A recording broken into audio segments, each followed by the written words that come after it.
Сегодня двухтактные кроссовые мотоциклы с объемом двигателя 500 кубических сантиметров стали уже легендарными. Возврат к той эпохе, когда мужчины были мужчинами, а мотоциклы настоящими монстрами, увы, уже невозможен. Даже просто завести двигатель такого зверя могло стать тяжелым испытанием. А справиться с их резкой подачей мощности, умопомрачительной вибрацией и головокружительным ускорением мог далеко не каждый профи. Одним из таких монстров стал новый мотоцикл от Honda в открытом классе модель CR500R, который появился в 1984 году, придя на смену мотоциклу Honda CR480R. Мотоцикл представляет собой самый мощный кроссовый аппарат, выпущенный компанией за всю свою историю. Он оснащался двухтактным двигателем воздушного охлаждения объемом 491 кубический сантиметр, который выдавал 64 лошадиные силы максимальной мощности и 77 ньютон-метров крутящего момента. Однако безумная мощность выглядела великолепно на динографиках, но не приносила пользу на трассах соревнований. Мотоцикл был жестким, непредсказуемым и, как отмечали многие, на нем было реально страшно ездить.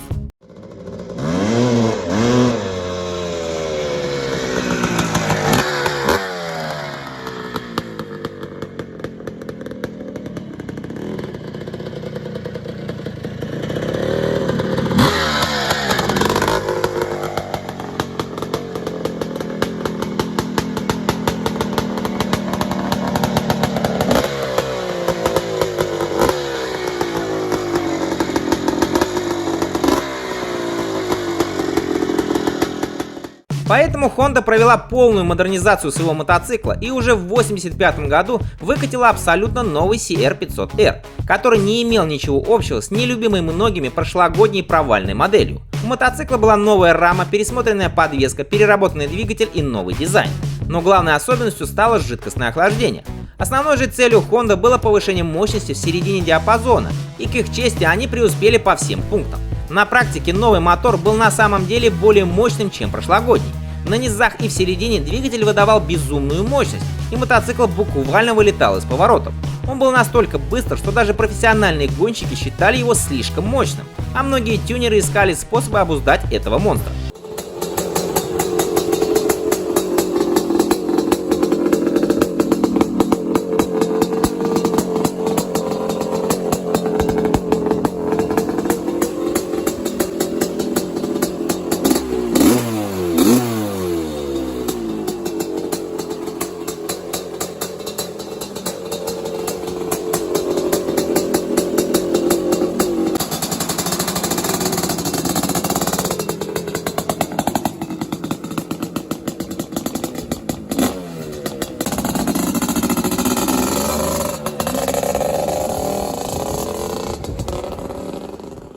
Компания Honda прислушалась к недовольствам, и в 1987 году CR500R перетерпел очередные изменения в двигателе, и теперь он стал намного дружелюбней.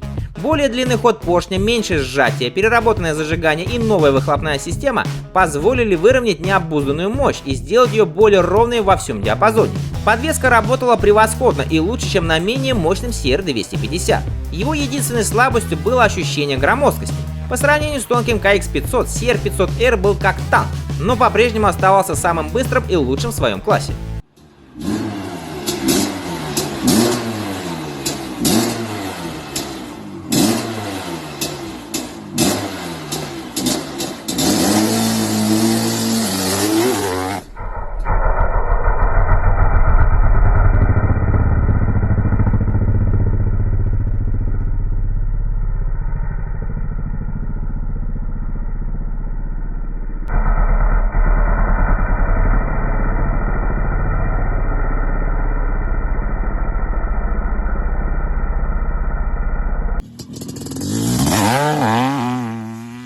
Последнее серьезное обновление модели CR500 произошло в 1989 году. У мотоцикла была новая рама, он стал узким, легким и был гораздо проворнее, чем годом ранее. По сравнению с теперь уже большим и громоздким Kawasaki KX500, в поворотах CR500 вел себя как 125-кубовый мотоцикл.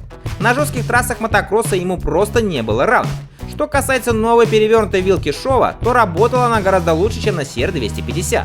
В целом это был достаточно быстрый мотоцикл, но его мощность все равно было не так легко использовать, и требовался свой подход.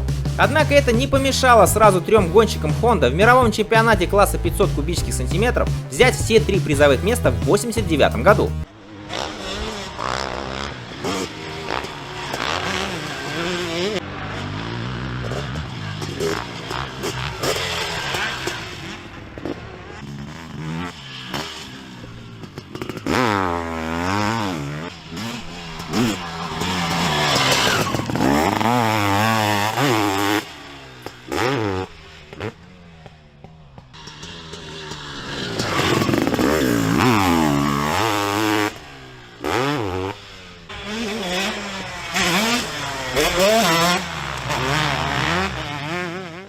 Сделав машину штампующую подиумы, хондовцы в дальнейшем вносили только небольшие изменения, касающиеся в основном подвески.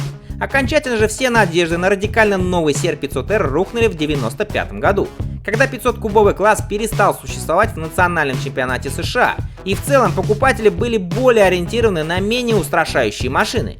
Легенда продержалась до 2001 года, который стал последним годом выпуска настоящего монстра, так как в 2002 появилась революционная модель CRF450R и началась эпоха 4 тактов. Новинка сразу же стала хитом продаж, и хотя она была немного тяжелее, чем CR500, и разница в мощности была ощутимой, большинству потребителей понравился диапазон мощности четырехтактника. Он оказался гораздо более ровным, и на мотоцикле было намного легче ездить.